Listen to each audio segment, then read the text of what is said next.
Hey guys, it's Miss Bonds here. Newsflash, we're working on dialectical journals today, and your focus is evidence. Ding, ding, ding, ding, ding, ding, ding.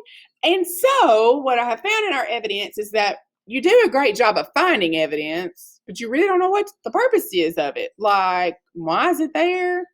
What do I do with it? Like, can I use a standalone quote? Oh, no. So here is what I need to tell you today, all right? Evidence is something that is going to back up your assertion. Remember that assertion we talked about? An assertion is like your opinion about something, okay? Miss Bonds is old, all right? So I would need evidence for that. Where can I find evidence for that? How about my birth certificate? June the 10th, 1981. That would be evidence for Miss Bonds being old. Now, if you wanted to do this, like in the dialectical journal square right here, if the evidence is, or the assertion is Miss Bonds is old, okay? I can't write very good with this. I'm going to have to shorthand this. Miss B is old. All right, the evidence is going to be from my birth certificate, right? It says I was born on June the 10th, 1981. Okay, so June 10, 1981. And I could put that in quotes because, well, it literally says that on my birth certificate, right? What will be the context of this? Well, Miss Bonds has got a lot of wrinkles and she's acting a little senile, a little crazy here lately. And so we're trying to figure out exactly if she is old or not, right? So that would be the context, which you don't need work on that. That's why you're in this one. You're in the evidence. So I need to use the quote, which I'm using as my birthday, right? This is fake stuff, but my birthday's real. So remember that. I love Reese's peanut butter cups and T-bombs. No, she doesn't. And so what you're going to do is you're going to write a sentence that uses that quote in it, all right? Now, you have to tie into that quote, and that's why I wanted to give you a little bit of the context. I've got wrinkles, I got gray hair. That's background, some background info. I've been alive a long time, right?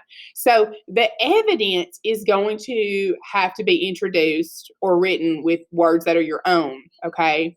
Miss Bonds' age is proven from her birth certificate, which states she was born on, quote, June the 10th, 1981, close the quote, and now we got to cite it. Now, I really have no idea how you would cite a birth certificate, but let's just say we found that in chapter 2. Okay, there's no chapters in your birth certificates, by the way. If there are, you need to take it back. All right, let's just say it's chapter 2. So we've closed the quote. We've not put punctuation there yet because we're not done with this sentence. We're going to put a space, parentheses, 2, close parentheses, period. Bam, you've done that. Okay, now some of you have a difficult time, and let me erase this, have a difficult time finding your evidence. Well, look, y'all, I helped you with that yesterday. I showed you under To Kill a Mockingbird excerpts some excellent quotes that you could use, and I even gave you some heads up on like, hey, this is showing that Atticus is understanding or Atticus is intelligent. What you want to do is find a quote that really characterizes Atticus. How does it prove that he is whatever your assertion is? Okay. You can do this, but this is by far the hardest section of the dialectical journal because there are so many like different things you've got to move into one sentence and it kind of just blows your mind. Okay. But if you will think of it in chunks, I always say get your quote first. When you get your quote, then look at the context. Like, what are we talking about at this point in the book? And then try to introduce your quote using that context. And when you're done with all that, let's add the citation. Okay, the citation's a whole nother station. We're going to do that today. But you could at least get the chapter number down. That way you don't have to go back and find it again. All right?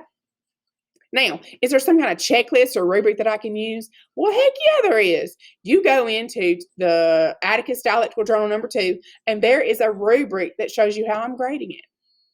Okay?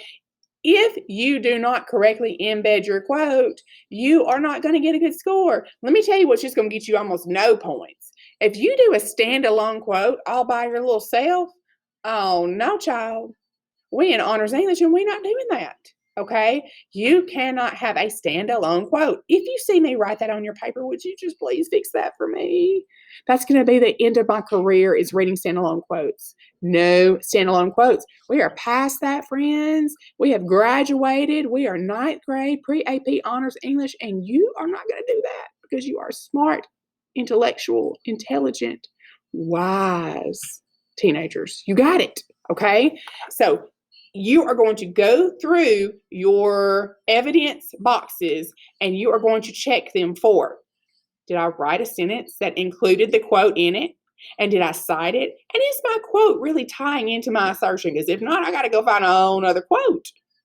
You can do it, my friends. If you need help, ask me or ask a leader in your group. I believe in you.